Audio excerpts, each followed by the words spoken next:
that blood can be sufficient in this country.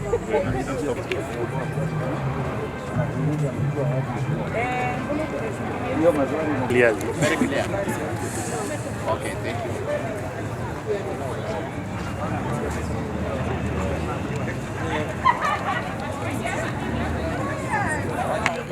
Oh, sorry. You can choose to donate if you're eligible. If you're not eligible, you can still request to advocate.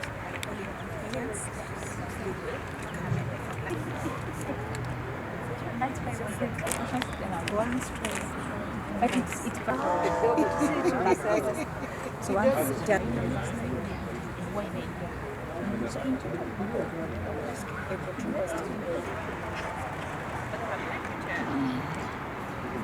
Perfect.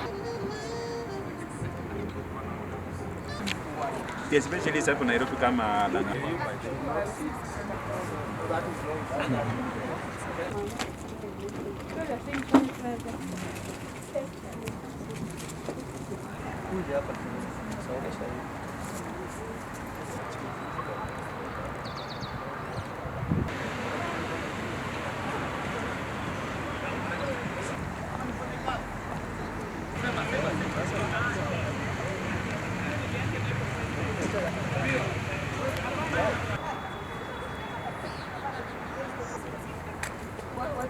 yeah, it's it's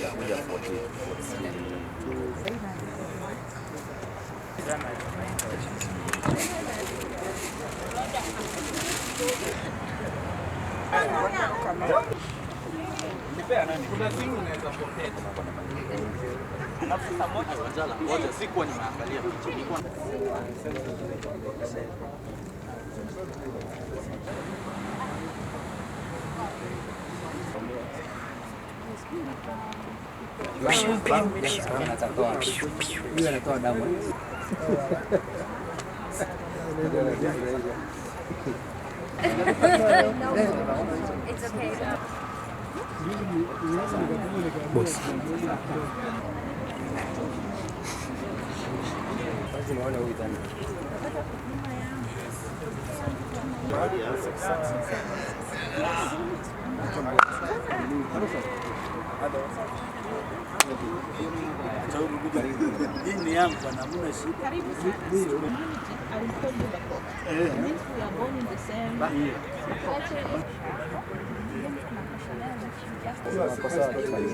Oh, sawa.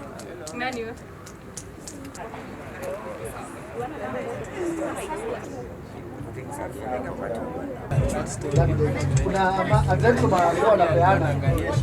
Kuna gentleman alikuwa anapeana ule mrefu.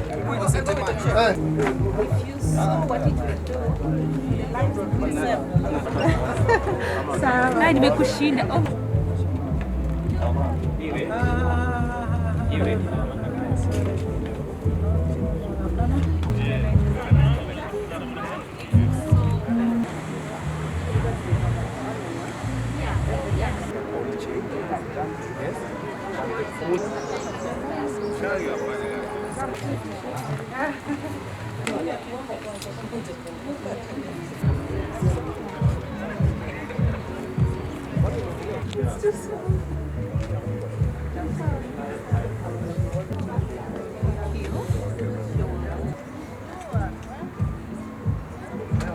Being financed and resourced. So my pints of blood as a starting. We need the correct allocation to be made. At least if we want to attain the numbers that Dr. Nathan is talking about, which is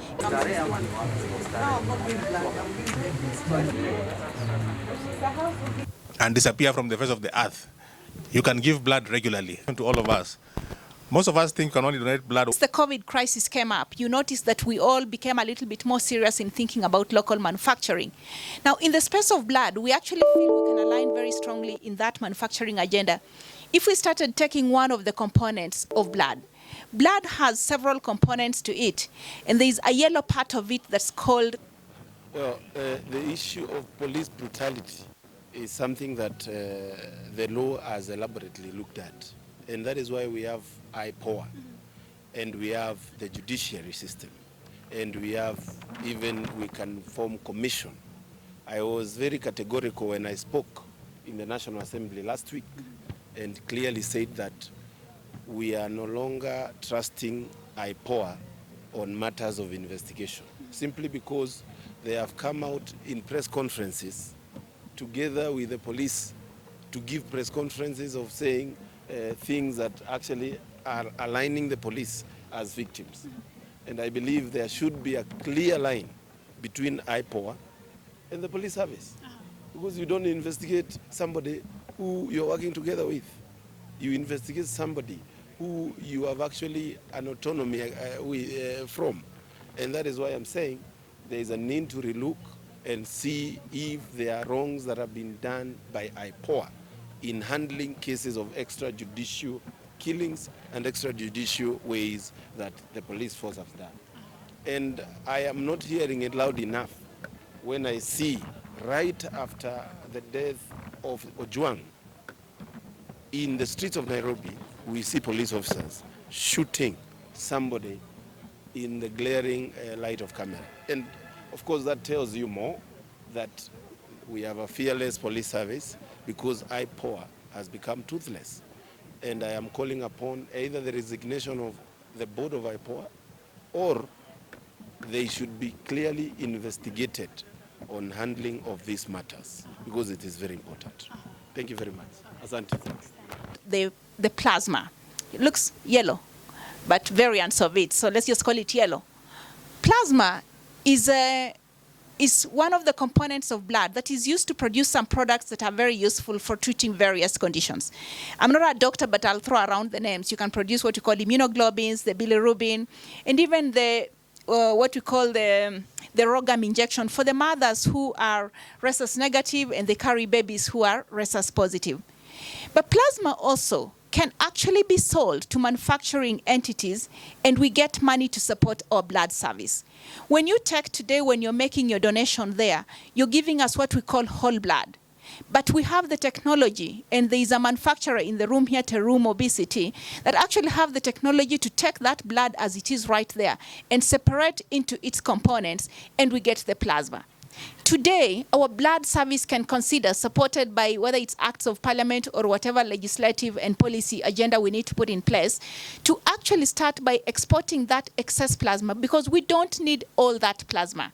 We can actually export it, and then we can actually get money back to support our blood service, in addition to also getting products that we get from plasma. In most cases, a country will make an assessment, and they would look at the number of liters they have in terms of what we call excess plasma.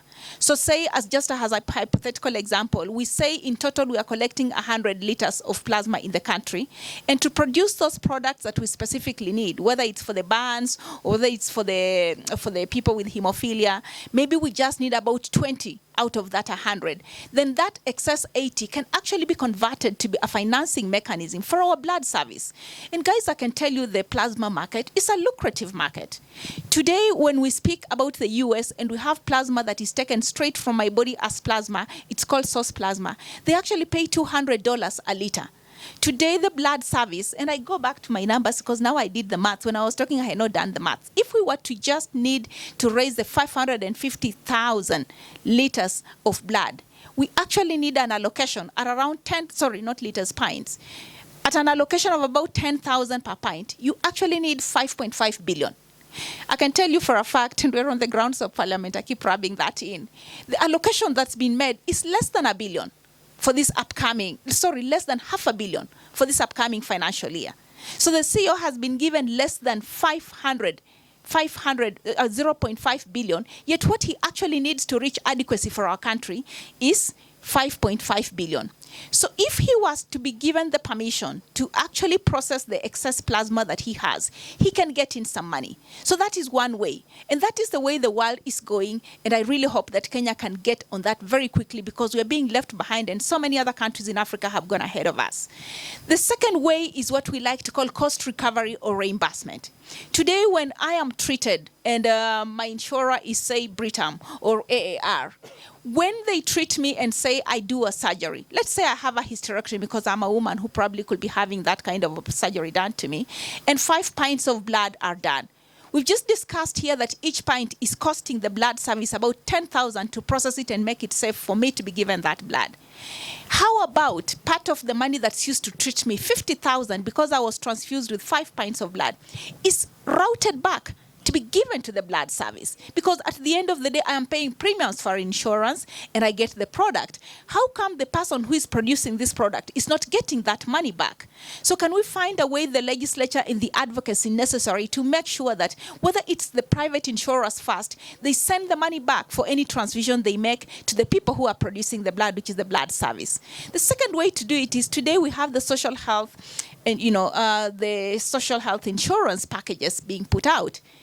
We are very glad because as part of the blood ecosystem, we now have allocations towards sickle cell disease where they can get something called therapeutic apheresis, where the bad blood is removed and they're given good blood. I'm just simplifying it for the purposes of, the camera and all.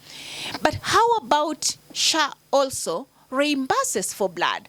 Because this way we will be making sure that when the KNBTS team that's sitting here doing all this work are spending 10,000 to produce a pint of blood, part of that money, even if it's not in total, can SHA at least just reimburse, even if it's 80% of it, back to them, so that they actually have money that is coming back to them and don't have to keep going back to beg the exchequer. Because what we have done is we are making the exchequer to throw money into a bottomless pit. Nothing ever comes back. But this money is actually available. If Britam is my insurer, they can actually pay that 50,000 for those 5 pints of blood. If SHA is there, even if they cannot raise the entire 50,000, probably they can raise 40,000 or 45,000. I think sometimes I like to sit as an advocate and say what we lack is the will, because I think the solutions are there and the money is there. And I keep saying we need to do this because many a times when you look at the history of blood on the continent, Kenya was right ahead of the game. But right now, so many countries have overtaken us. You have right now Ethiopia and Senegal are being funded by the WHO to actually start doing that fractionating at home, where they separate and they manufacture the components from blood.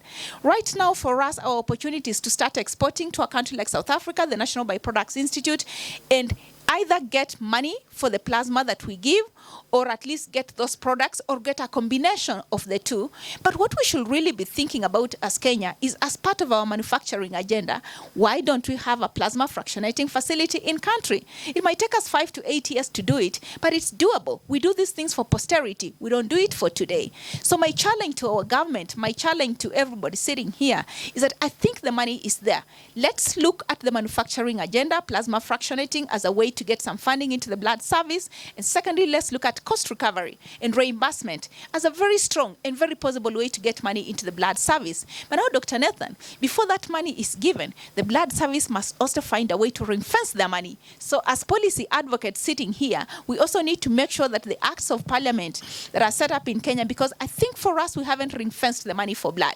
We need to make sure that we actually advocate for that ring-fencing, such that when the money actually comes in, it has a place to be routed and actually be available for blood and not be taken to do other different things, which we understand are important, but here we are discussing blood. So I think for me, the solutions are there, and I think private sector will be very strong in advocating that. But I think the government side is they need to make sure that the money for blood is ring-fenced, and I know for sure in Kenya we have not protected that. So it is something that we need to work on. But guys, I can tell you it is doable. And for every single day that anybody is dying for lack of blood, I think it's a disservice, because we have the capacity, we have the brains, and we have the knowledge, and we have the stakeholders in the system, whether it's private sector or development world, that would be willing to walk this journey with us. We just need to have the will to be brave enough to push this agenda. And I think, Dr. Nathan, that's where all of us come in, all of us sitting here, because we actually know that this can work. We know that it is working. Imagine a country like Uganda has beaten us to this game. You know, our neighbor, I'm from Bungoma County, so Uganda is next door. My pride is always to know that Kenya is 100 times ahead of Uganda. Now I have to face the shame of dealing with the fact that, imagine, Uganda has beaten us. Zambia has beaten us in the game. Namibia and South Africa have beaten us to the game. Rwanda are in the last stages of doing these discussions. Ethiopia are ahead of the game. Of course, we're not discussing the northern part of Africa. Why is Kenya sitting behind and being left behind? Yet we have a citizenry to protect. So I think for me, it's doable, and it's time to do it now. And these are the discussions we need to be having at this particular time. Thank you. Right now, we do have capacity to carry out blood donation, especially for walk-in donors. Because at our centers, we normally have two types of donations. That's walk-in donors and mobile session donations. So we do have capacity to carry out donations in our 47 regional sites. But now where the challenge comes in is whenever we want to conduct mobile sessions. Mobile sessions are sessions that are carried outside the blood banks. So sometimes you may need to facilitate a team from the collection site to maybe a secondary school. We also do visit universities. Sometimes over the weekend we visit churches on Saturday and Sunday. That is now where the problem or where the challenge comes in terms of utility vehicles to carry staff from point A to point B. And also another challenge comes in terms of supplies for collecting these blood units. These are the things like blood bags. We also have Vacutainer and other commodities, including refreshment for donors, snacks. Sometimes we do get our allocations from the treasury, especially now the next financial year will be solely depending on the government for funding. So most likely our allocation comes in much later, and the allocation is quite insufficient to sustain our activities. So most of the times you get that we may not meet our targets because of such kind of challenges.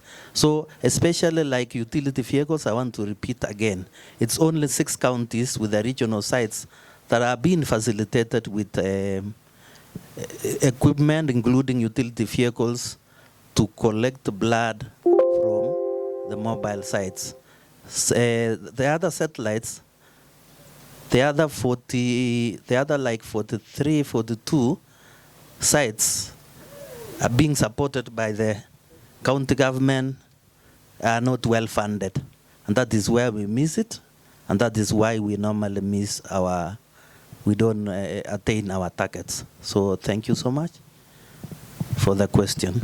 They'll get into what is known as the crisis. And so when they get into a crisis, they need blood. And this blood is what sometimes gets to help that pain go. And so when we walk into the facilities, just like it has been shared by my fellow colleagues here, panelists, is that sometimes you're forced to call upon your friends and relatives to contribute so that you get blood. For a very long time, blood had been put in a way that if you have sickle cell, you are not at the top of the list, but lower in that list of priority. They would say blood is for surgery, accidents, and other conditions before you get to sickle cell. And so it is important that we have enough blood so that we don't have such categorizations. And so if you walk into many of these facilities, if you ask for blood, one of the challenges we face as caregivers and as also people who are affected by it, by sickle cell, is that we are forced to donate so that we replace the blood that's given to us. Sometimes there's also a delay in even giving the blood because the blood bank does not have either the blood type or there's just the processing time is not, the processing of that blood is not yet done. And so when we look at blood as a component, I'd like to add that people living with sickle cell require blood, and they require a lot of blood. Imagine a child walking into a facility, having a stroke, having had a stroke. This child needs to go into a therapy which is not known as hypertransfusion. They have to be transfused regularly for them to be rehabilitated, at least to even gain a little bit of motion in their bodies. And here is a place where you're saying we cannot transfuse this child because there's no blood. It is injustice to this child because nobody asks to be in the situation they are in. But then even not having that blood is a problem. The caregivers are left in a place where they are very desperate. And desperation is one of the things that is an injustice to healthcare. Because when you leave a caregiver desperate to look for that blood so that the child can get treated or their loved one can get treated, I think it's punishment enough already having sickle cell. Now you're punishing them to get care and quality care. So blood is something that we fight for every day. As Children's Sickle Cell Foundation, we've taken up the initiative of taking it up to us to work with partners like Terumo, COBA, KTTA, and many other stakeholders to make sure that we collect blood together so that when there is an opportunity, can I use both mics? Sorry about that. So we work together to raise awareness first, understand what is sickle cell, why is it that they need blood. We've had families whom other family members don't want to pick their calls because they say, anataka kuitisha damu tena. We don't want, these people, their blood ni ya majini. They are taking our blood and bewitching us. They want to rob us our luck. Ama wanataka kutuchukua bahati yetu. And so these are conversations that are happening in the communities. Why so? Because wherever they're supposed to get that help, there's no blood. Now I've been forced to talk to relatives who will always say painful things, some are unforgivable. But then I have to keep on turning to them to help me. Nobody is cushioning this child, neither is it cushioning the parent, and sometimes we even have them end up dying because there was no proper care or intervention at the onset. So to answer your question again, and to repeat what everybody else has been saying, we need blood. We need a lot of it in our institutions. We need blood to be available so that all these people can get care and quality care. You don't want that a section of people are getting immediate care, but then there's a section who are maybe let's wait, let's see. And so yes, let's all give blood so that we can also save the lives of these young children and also the people who are living with sickle cell. Thank you very much. Thank you. Good afternoon. My name is Aisha Dafala. I started donating blood when I was 17 years. That was for bread and Fanta. That's what motivated me the first time. But the second time, I donated for a friend's brother who had gotten an accident, and he was in Mata Hospital. And she took me to the ICU where the brother was, and I went to donate. So ever since, that was 1986, whenever I remember, I have that memory in my head. That's why I know somebody somewhere is in need of blood. So as I told you, I started donating when I was 17 years. So far, I'm 61 years, so I've been donating for the last 44 years. And I wanted to do 70. So when I reached 70, there was somebody called Munare, who works for the Kenya National Blood Transfusion. I wanted to stop. He said, no, why don't you switch to platelets? So ever since I've donated blood 72 times. And for the platelets, I've done 20, because I've done 98 times. So when you donate blood, it's the same as platelets. So I've done blood 72 times, and I've done platelets 26 times. So in fact, even today I was supposed to do platelets, and Steve was Steve Akoveris, he's very sympathetic. He tells me, Dafala, why do you have to come and donate? I tell him, he says your ears doesn't accept. Me, I know somebody stops donate when he's 65. Yeah, so I'll donate tomorrow, God willing. And so me, I know there's somebody somewhere who is in need of blood. And as my journey of donating, I was appointed also as a cancer ambassador, where I support cancer patients. When I identify a cancer patient, I adapt him or her just to see when he starts his medication, blood or platelets is there. So that's what I've been doing. And I need to stop at 100. When I reach 100, I'll stop. And I want to put that energy on mobilizing. So my reason of doing blood donation, when I went to donate for the patient in Mata, okay, I donated, but the blood I donated wasn't enough. So he died because of not getting enough blood. So that also motivates me just to be doing blood donations drive. Thank you.